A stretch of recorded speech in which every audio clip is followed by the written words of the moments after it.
નમસ્કાર વિદ્યાર્થી મિત્રો, જય શ્રી કૃષ્ણ. હું રોહિત પટેલ ધોરણ 9ની મારી સંસ્થાની ડિજિટલ એજ્યુકેશન ચેનલમાં આપ સૌ વિદ્યાર્થી મિત્રોનું હાર્દિક સ્વાગત છે. તો ચેપ્ટર 3 પરમાણુઓ અને અણુઓમાં છઠ્ઠા તાસનો એટલે કે છઠ્ઠા લેક્ચરનો આપણે અભ્યાસ કરવા જઈ રહ્યા છીએ. છઠ્ઠો લેક્ચર ટૉપિકનું નામ છે આણ્વીય દળ અને મોલ સંકલ્પના. બરાબર, છેલ્લો ટૉપિક છે મોલ સંકલ્પના ચેપ્ટરનો. તો સૌ પ્રથમ આપણે આણ્વીય દળની થોડી ચર્ચા કરીશું. જૂની બુકોમાં આણ્વીય દળનું નામ શું હતું? અણુભાર. અણુભારથી પ્રચલિત શબ્દ છે આણ્વીય દળ, એ જ અણુભાર. તો હવે આ આણ્વીય દળ શું છે? મોલેક્યુલર માસ. તો કોઈ પણ પદાર્થનું આણ્વીય દળ એટલે તેમાં રહેલા તમામ ઘટક પરમાણુઓના પરમાણ્વીય દળોના સરવાળા બરાબર થાય છે. ફરીથી, કોઈ પણ પદાર્થનું આણ્વીય દળ તમારે શોધવું હોય, અણુભાર શોધવો હોય, તો એમાં રહેલા તમામ ઘટક પરમાણુઓના પરમાણ્વીય દળોનો શું કરવાનો? સરવાળો કરવાનો. દરેક પરમાણુઓના પરમાણ્વીય દળનો સરવાળો કરીએ એટલે આપણને આખા અણુનું આણ્વીય દળ મળી જાય. આમ આ દળ એ અણુનું કેવું દળ છે? સાપેક્ષ દળ છે, જેને પરમાણ્વીય દળ એકમ યુનિટ વડે દર્શાવવામાં આવે છે. તો મિત્રો, આણ્વીય દળનો એકમ શું લઈશું આપણે? યુનિટ. પાછળ યુનિટ એકમ લખવાનું. બરાબર. હવે આપણે આગળ જોઈએ, ઉદાહરણ જોઈએ તો વધારે ખબર પડશે. પરીક્ષામાં પૂછાય મોસ્ટ આઈએમપી કે ભાઈ પાણીના સાપેક્ષ આણ્વીય દળની ગણતરી કરો. પાણી એટલે H2O. પહેલું ઉદાહરણ. હવે H2Oનું આણ્વીય દળ શોધવું હોય તો તમને ખબર હોવી જોઈએ. H2O પાણીનું સૂત્ર છે 2H અને 1O. ટોટલ 3 પરમાણુઓ જોવા મળે છે. આ ત્રણેય પરમાણુઓના પરમાણ્વીય દળનો સરવાળો કરીએ એટલે આપણને સમગ્ર પાણીના અણુનું આણ્વીય દળ મળી જાય. હવે તમને ખ્યાલ હોવો જોઈએ કે પાણીની અંદર 2 ઘટક તત્વો છે, એક હાઇડ્રોજન અને બીજું ઓક્સિજન. તો હાઇડ્રોજનનું પરમાણ્વીય દળ તમને ખ્યાલ હોવો જોઈએ 1 યુનિટ થાય, અને ઓક્સિજનનું પરમાણ્વીય દળ 16 એકમ અથવા 16 યુનિટ થાય. બરાબર, એ યાદ હોવું જોઈએ આપણને. દરેકના પરમાણ્વીય દળનો ખ્યાલ આપણને હોવો જોઈએ.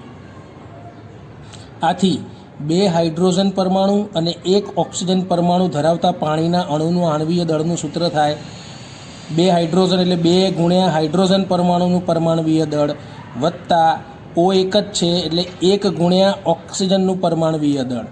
હવે હાઇડ્રોજનનું પરમાણ્વીય દળ એક જ થાય એટલે 2 હાઇડ્રોજન પરમાણુ છે એટલે 2 ગુણ્યા 1. Hનું પરમાણ્વીય દળ એક જ છે.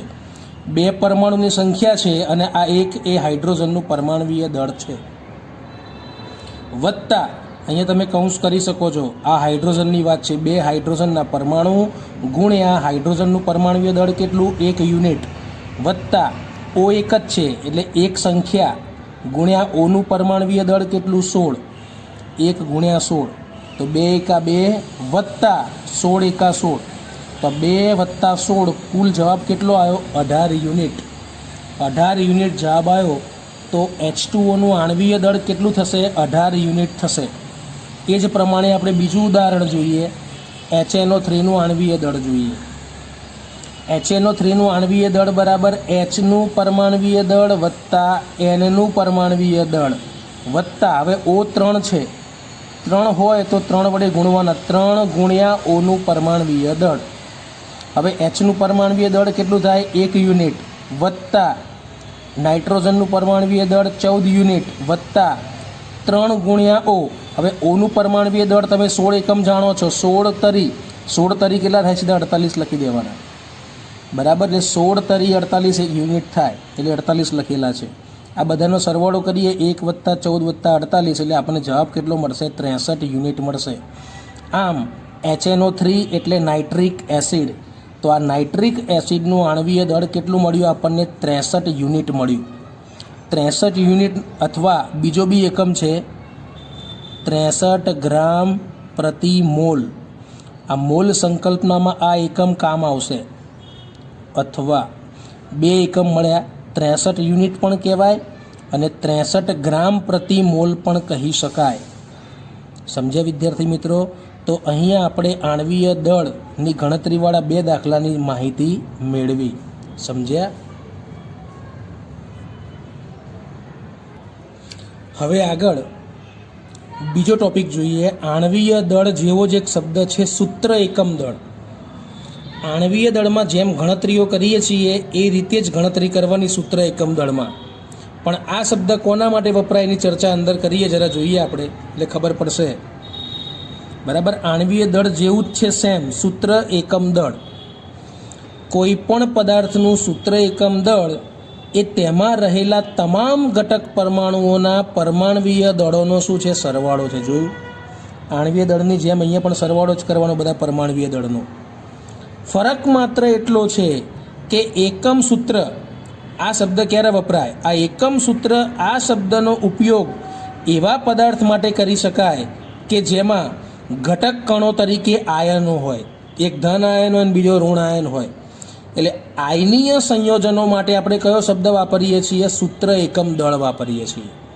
અને જે સંયોજનો આયનીય નથી, સહસંયોજક સંયોજનો છે, એવા સંયોજનો માટે આપણે કયો શબ્દ વાપરીએ છીએ? આણ્વીય દળ શબ્દ વાપરીએ છીએ. ટૂંકમાં કહું છું, સહસંયોજક સંયોજનો માટે આપણે આણ્વીય દળ શબ્દ વાપરીએ છીએ. અને આયનીય સંયોજનો કે જેમાં ઘટક કણો તરીકે આયન જોવા મળે, ધન આયન અને ઋણ આયન જોવા મળે, એવા આયનીય સંયોજનો માટે આપણે સૂત્ર એકમ દળ શબ્દ વાપરીએ છીએ. આ ચોખવટ કરી દીધી. For example, sodium chloride NaCl, Na plus ધન આયન અને Cl માઇનસ ઋણ આયન. હવે આપણે આ NaClના એકમ દળની ગણતરી નીચે પ્રમાણે કરીએ, જરા જોઈએ એટલે ખબર.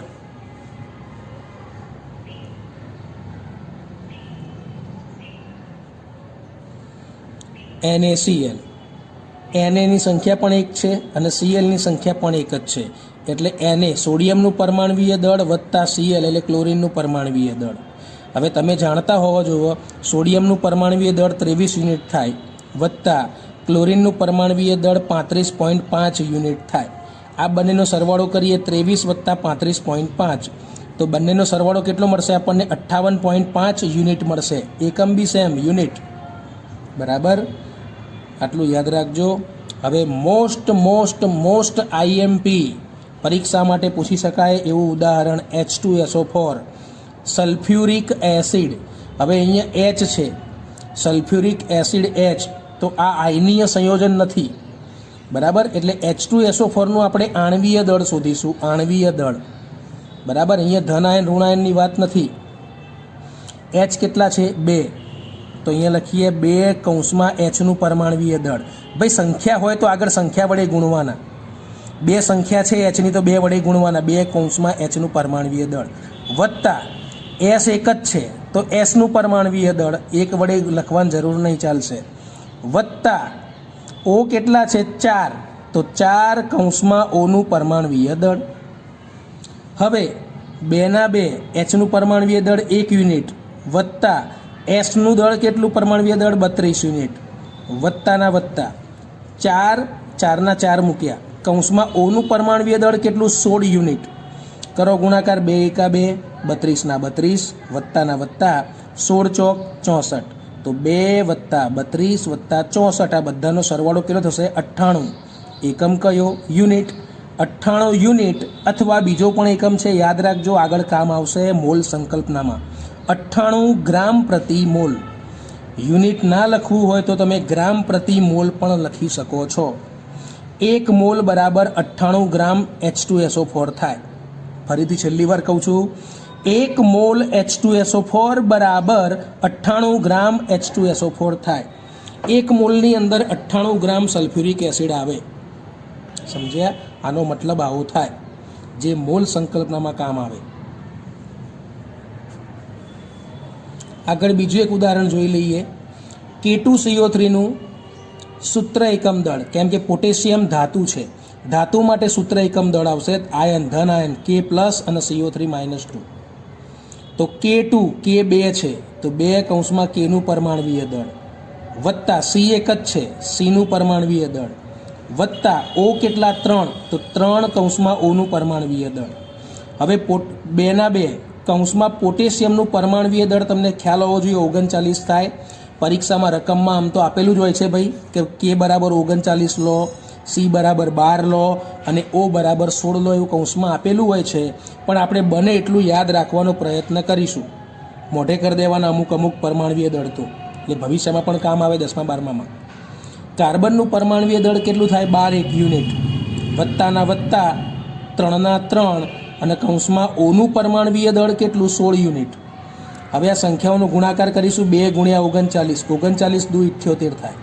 વત્તાના વત્તા 12ના 12, વત્તાના વત્તા 16 તરી 48, તો 78 વત્તા 12 વત્તા 48, આ બધાનો સરવાળો 138 યુનિટ થશે. 138 યુનિટ અથવા 138 ગ્રામ પ્રતિ મોલ. 1 મોલ K2CO3 બરાબર 138 ગ્રામ K2CO3 થાય. આટલું યાદ રાખજો. 1 મોલે 138 ગ્રામ K2CO3 થાય. H2SO4 માં શું હતું? 1 મોલ બરાબર 98 ગ્રામ H2SO4 હતું, જ્યારે K2CO3 ની અંદર 1 મોલ બરાબર 138 ગ્રામ K2CO3 થયું.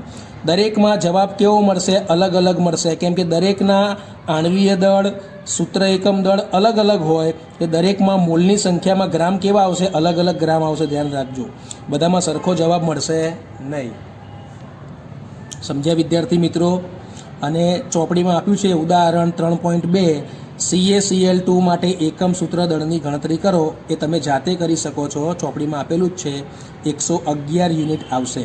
કેલ્શિયમનું પરમાણુય દળ 40 એકમ થાય યુનિટ, અને ક્લોરીનનું પરમાણુય દળ 35.5 યુનિટ થાય. હવે Cl2 છે એટલે 2 વડે ગુણવાના. 35.5 ગુણ્યા 2, જેટલી સંખ્યા હોય એ સંખ્યા વડે ગુણવાના. કેલ્શિયમની સંખ્યા એક જ છે તો એક લખવાની જરૂર નથી. 40 એકા 40 જ થવાના છે. બરાબર? તો આ રીતે તમે આણ્વીય દળ તથા સૂત્ર એકમ દળની ગણતરી કરી શકો. બરાબર? અને એકમ ખાસ યાદ રાખજો, એકમ લખવો પડે પાછળ યુનિટ. બરાબર? એકમ ના લખીએ તો અડધો માર્ક્સ કપાતો હોય છે, એટલે ખાસ ભૂલાય નહીં. હો, સમજ્યા વિદ્યાર્થી મિત્રો? આગળ જોઈએ નવો ટોપિક, મોલ સંકલ્પના. આ મોલ એકમ આવ્યો. આ મોલ શબ્દનો આપણે ઉપયોગ ક્યાં કરીશું? સરળતા માટે આપણે નવો એકમનો પસંદ કર્યો છે. તો જોઈએ એક ઉદાહરણ દ્વારા.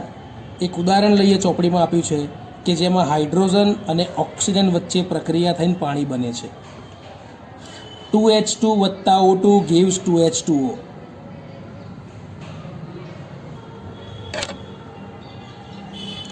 તો 2H2 વત્તા O2 gives 2H2O. 2H2 એટલે કે હાઇડ્રોજનના 2 અણુ 2H2 અને O2નો એક જ અણુ વત્તા O2, એ બંને સાથે સંયોજાઈ અને પાણીના 2 અણુ બનાવે છે 2H2O. 2H2O પાણીના 2 અણુ બનાવે છે. આવું કહી શકાય પહેલી રીત. અથવા બીજી શું રીત કહી શકાય? બીજી રીતે કે ભાઈ હાઇડ્રોજન અણુના 4 યુનિટ, આ યુનિટનો યુ છે, 4 યુનિટ એ O2 અણુના 32 યુનિટ સાથે સંયોજાઈને 2H2 એટલે 2H2 એટલે 2 દુ 4 H થાય. એક Hનો 1 યુનિટ તો 4 Hના 4 યુનિટ. સમજણ પડી ગઈ?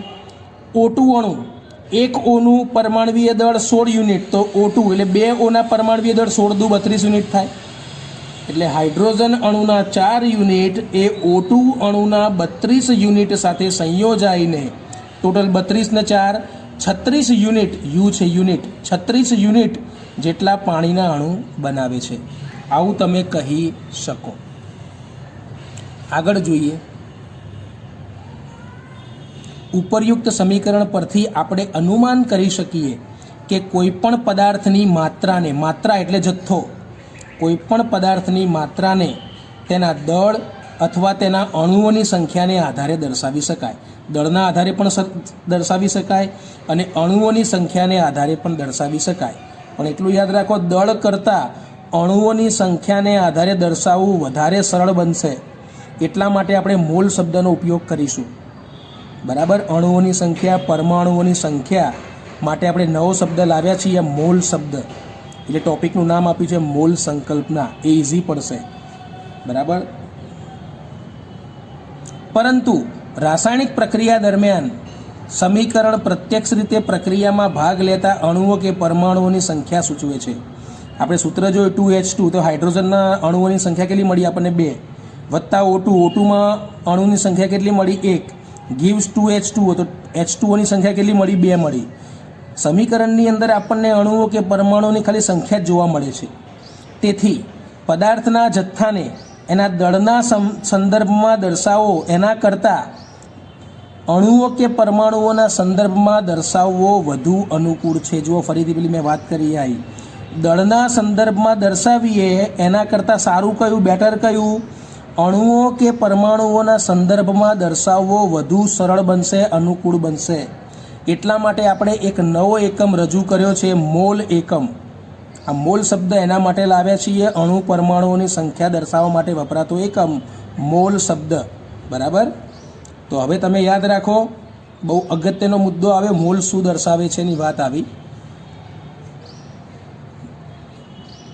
કે કોઈપણ ઘટકના 1 મોલ જથ્થામાં, કોઈપણ ઘટકના 1 મોલ જથ્થામાં તેની જેટલી સંખ્યા હોય એટલી જ સંખ્યા તેના પરમાણવીય દળ અથવા આણવીય દળ જેટલા ગ્રામમાં દર્શાવેલ જથ્થામાં હોય છે. ગ્રામમાં જથ્થો દર્શાવવાનો.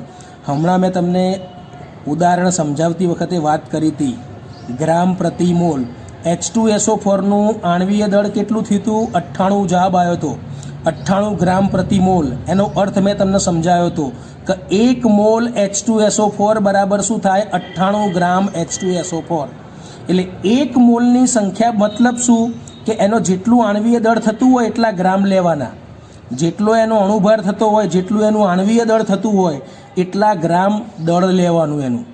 તો H2SO4નો આણવીય દળ 98 યુનિટ છે, તો 98 ગ્રામ લઈએ તારે 1 મોલ H2SO4 થાય. સમજ્યા વિદ્યાર્થી મિત્રો? પાણીનું આણવીય દળ કેટલું મળ્યું હતું આપણને? 18 એકમ મળ્યું હતું. 18 એકમ પાણીનું, H2Oનું આણવીય દળ 18 એકમ મળ્યું હતું. તો 18 ગ્રામ પાણી લો તારે 1 મોલ પાણી થાય. 1 મોલ પાણીની અંદર 18 ગ્રામ પાણી લેવું પડે. બરાબર? HNO3નું આણવીય દળ કેટલું મળ્યું હતું આપણને? 63 મળ્યું હતું. HNO3 નાઇટ્રિક એસિડ, આપણે દાખલા જોયા હમણાં. તો નાઇટ્રિક એસિડનું આપણને આણવીય દળ કેટલું મળ્યું હતું? 63 યુનિટ મળ્યું હતું. તો 63 યુનિટનો મતલબ શું કે તમે 63 ગ્રામ HNO3 લો ત્યારે 1 મોલ HNO3 થાય. 63 ગ્રામ HNO3 બરાબર 1 મોલ HNO3. એટલે હવે તમને ખ્યાલ થાય કે 1 મોલ બરાબર શું? જેટલો એનો અણુભાર હોય એટલા ગ્રામ દળ લેવાનું. બરાબર? 1 મોલનો મતલબ શું? ફરીથી કહું છું, 1 મોલનો મતલબ એનો જેટલો આણવીય દળ થતું હોય એટલા ગ્રામ લેવાના. 18 યુનિટ થતું હોય આણવીય દળ, તો 18 ગ્રામ એ 1 મોલ. કોઈનું 63 યુનિટ આણવીય દળ થતું હોય, 63 યુનિટ, તો 63 ગ્રામે 1 મોલ થાય એ પદાર્થનો જથ્થો મોલનો. સમજણ પડી ગઈ? એટલે હવે આ રીતે મોલની વાત આપણે રજૂ કરી. આગળ જોઈએ, કોઈપણ પદાર્થના 1 મોલ જથ્થામાં હાજર રહેલા ઘટકોની સંખ્યા.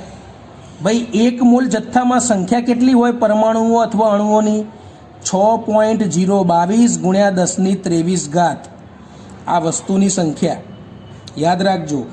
1 મોલ જથ્થાની અંદર ફિક્સ સંખ્યા 6.022 ગુણ્યા 10⁻23. આ પરમાણુઓની સંખ્યા અથવા અણુઓની સંખ્યા, અથવા આયન હોય તો આયનની સંખ્યા, જે હોય.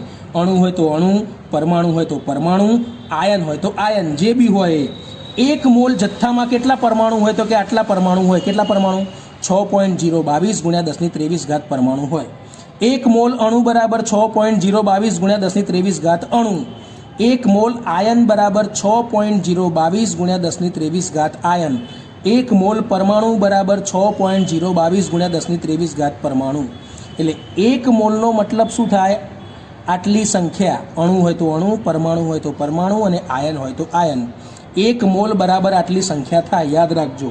અને દળની વાત કરીએ તો 1 મોલ બરાબર દળ કેટલું થાય? એનો જેટલો અણુભાર હોય, એનો જેટલું આણવીય દળ હોય એટલા ગ્રામ લઈ લેવાના, એ એનો 1 મોલ થાય દળ. સમજી ગયા? જેમ કે 1 ડઝન બરાબર 12 નંગ.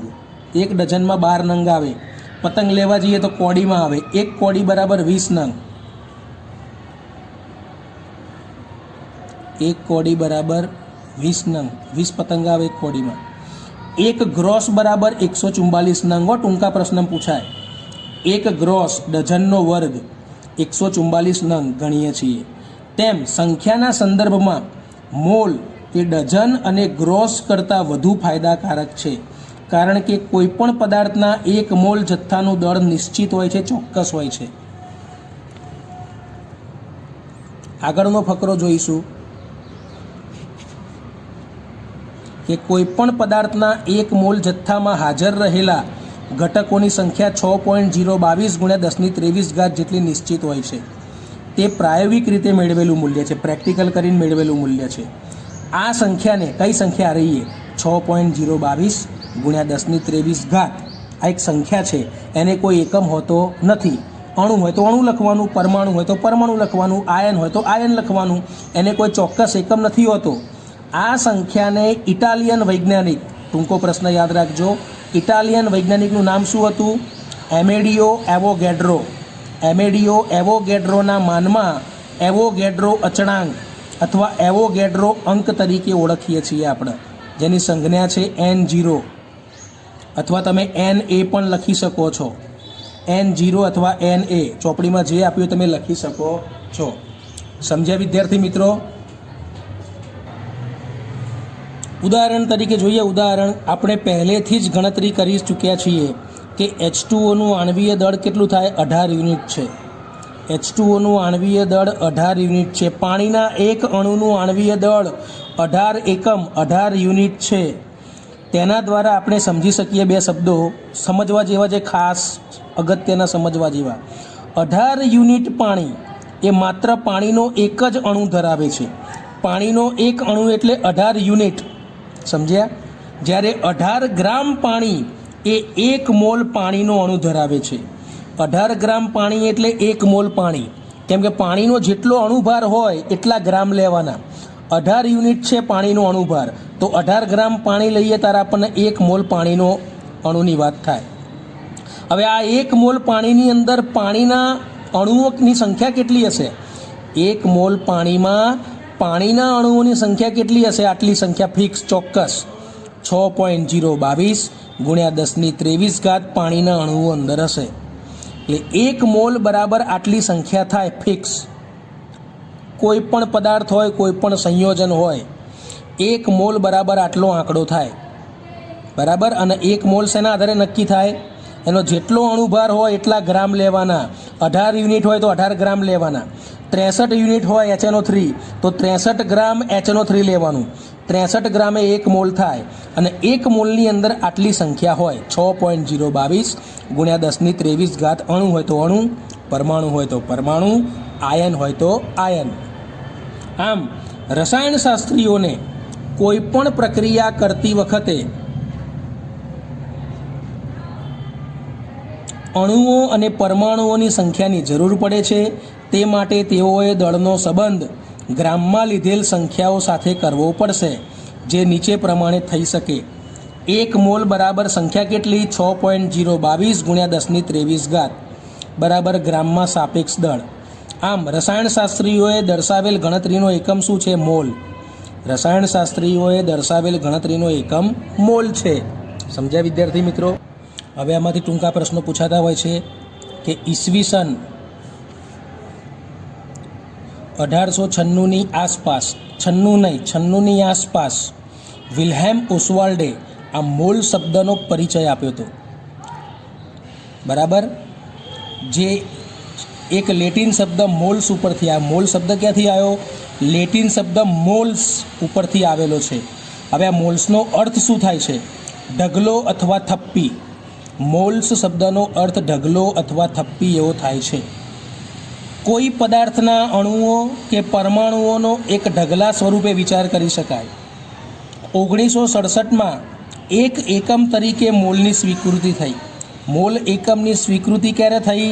1967માં એક એકમ તરીકે સ્વીકૃતિ થઈ કે જેના દ્વારા પરમાણુઓ અને અણુઓની મોટી સંખ્યાને, કારણ કે પરમાણુઓ બહુ સૂક્ષ્મ હોય, બરાબર, ઢગલાની અંદર ઘણા બધા અસંખ્ય પરમાણુઓ જોવા મળે. હવે એટલી બધી સંખ્યા તો આપણે ગણી ના શકીએ, તો આવડી મોટી સંખ્યાને સરળ રીતે દર્શાવવાનો આ માર્ગ પૂરો પાડે છે મોલ શબ્દ. એટલા માટે આપણે મોલ એકમ પસંદ કરીએ છીએ. અને અહીં આપણું ચેપ્ટર અહીંયા પૂર્ણ થાય છે. બરાબર? વિડીયોનો વ્યવસ્થિત અભ્યાસ કરજો, વાંધો આવશે નહીં. અને જે દાખલા શીખવાડ્યા છે દાખલા ગણજો ફરીથી. ફરી મળીશું વિદ્યાર્થી મિત્રો. જય શ્રી કૃષ્ણ. જય હિન્દ.